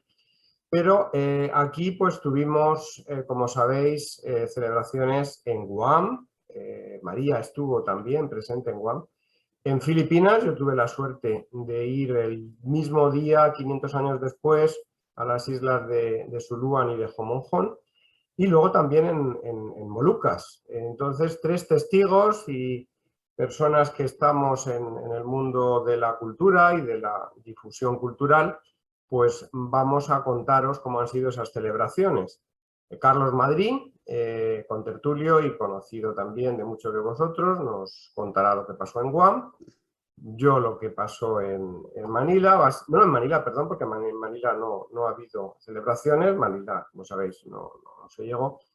Sobre todo, pues ese recibimiento al Juan Sebastián Elcano, precisamente por el punto por donde entró en el archipiélago filipino. Y Javier Serrano, que es el responsable del aula Cervantes en Yakarta, y que también es autor o editor del libro sobre España y Molucas, que se presentó hace algunos meses desde Yakarta. Él pues, nos hablará sobre esas conmemoraciones en Molucas.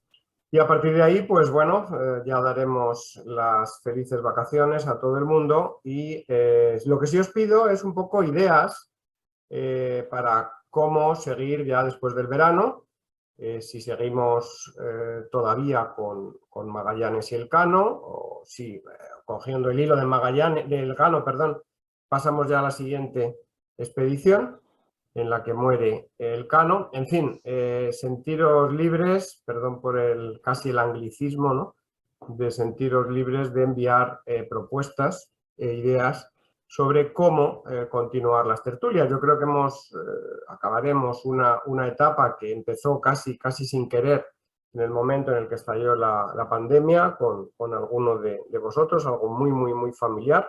Creo que no se ha perdido ese carácter amical, familiar también, aunque se nos unen todos los días mucha gente que no participó en esas primeras jornadas, y que esa ha sido una virtud, ¿no?, mantener ese carácter amical, familiar, etcétera, pero con un altísimo nivel académico y de comunicación, ¿no?, como ha quedado probado en cada tertulia, ¿no? Recordaros también que las grabaciones están disponibles, las vamos colgando poco a poco en el canal de YouTube del Instituto Cervantes, y esta misma pues la colgaremos ya la semana que viene. Si queréis alguna en particular que os hayáis perdido, pues ya decídmelo, y si no está todavía colgada, yo os la envío por WeTransfer. Y nada más, muchas gracias y enhorabuena María, Albert. Y muchas gracias. Y muchas gracias a todos los demás por estar ahí, panelistas y espectadores. Gracias a todos. Chao. Gracias. Adiós. Y muchas felicidades por hacer esto. Adiós, Javier. Gracias, Rafael. Ramón. Y adiós, Albert. Gracias a todos. Felicidades. Os esperamos en Barcelona, ¿eh? Adiós.